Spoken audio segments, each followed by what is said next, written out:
Hey Duck, thank you for your video on veterans are threats. The Constitution is a threat to these people. With regard to DHS and the Virginia document you're referring to and the MIAC document, there's loads of them out there. And it isn't the first series of these types of warnings. I remember reading on the internet as long ago as 2001 to right around there about sheriff training manuals being handed out and describing constitutionalists as threats. It's really quite remarkable.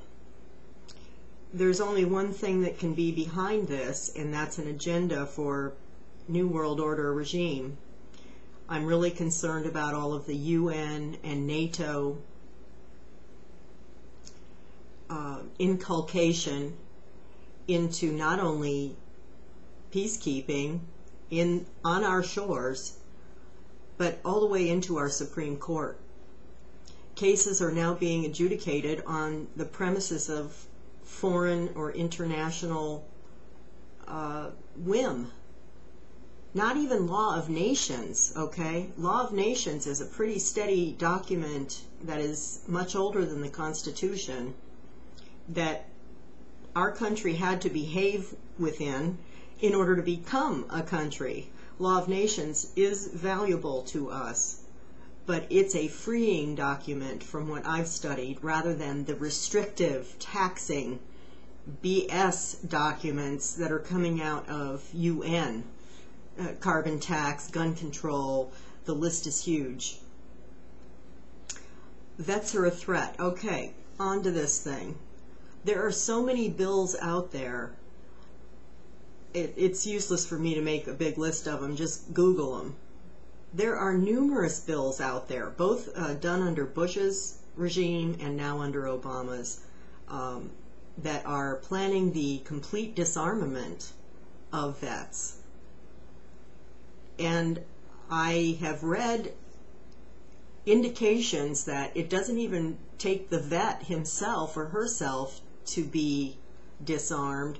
All they have to do is have family members with certain idiosyncrasies that make your household a target for disarming your whole household.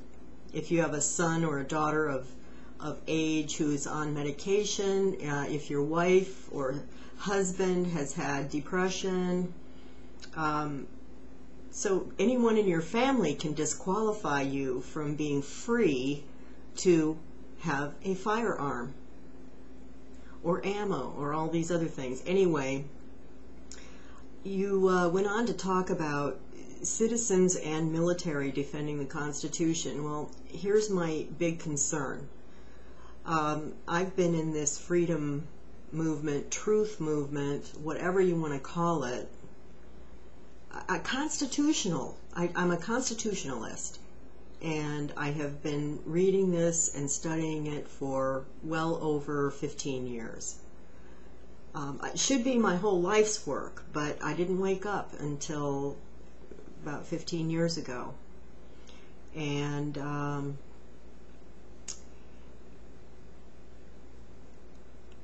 I don't know what our numbers are in the civilian end of the equation, but it ain't 300 million. And let me tell you, as this thing heats up, meaning the repression, as the repression gets more and more, I'm paying much closer attention to how even my own family talks about these subjects. And it is frightening, the divide that is occurring. I can't name on one hand family members that get it.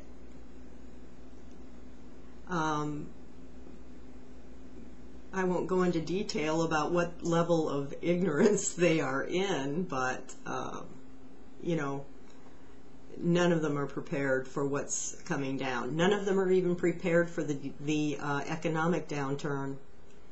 I don't know any of my family members that are stockpiling anything or preparing anything. And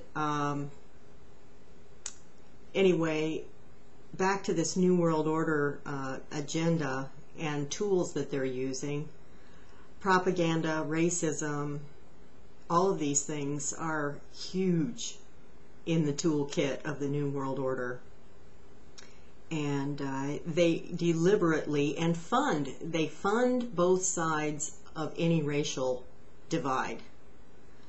They propagandize extensively, which is why I have serious doubt that we have maybe 5% of the civilian population who are even approaching a awakened state.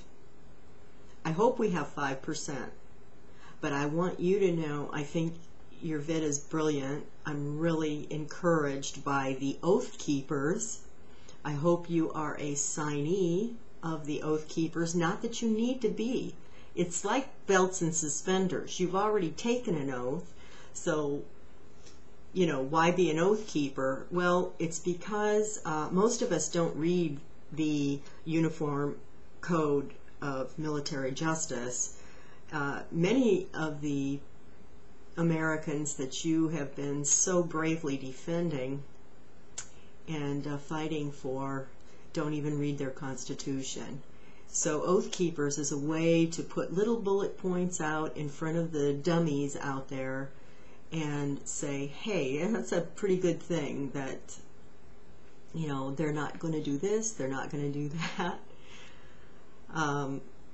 So anyway, Oath Keepers does have a place, and I think it's a great thing to stand up and be counted in that regard. Unfortunately, I also think that some of the baiting that is going on is a PSYOP technique to maybe even divide the military ranks in order to better profile those in the military that are looking like, you know, this one group over here that they ought to lop off, you know.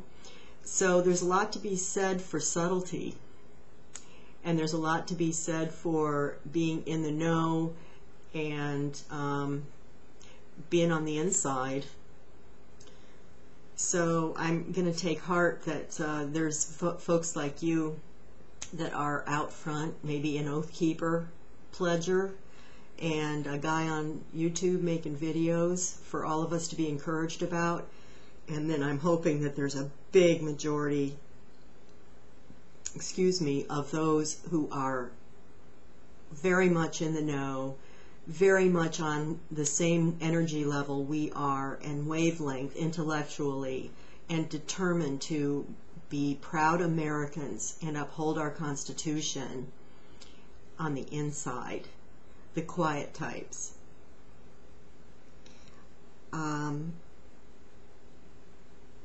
Anyway, those are just some thoughts that kind of ran by my head when I listened to your video, which I listened to twice. It was great. I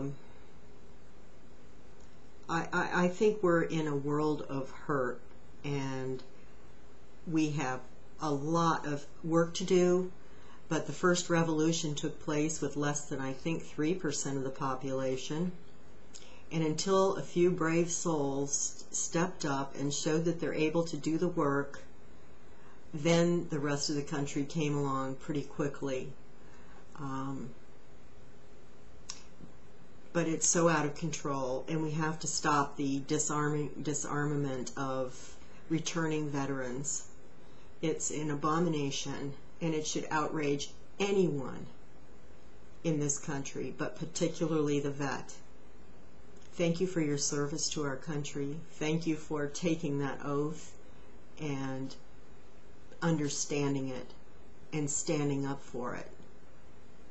God bless you. Thank you so much. I got your back the best I can.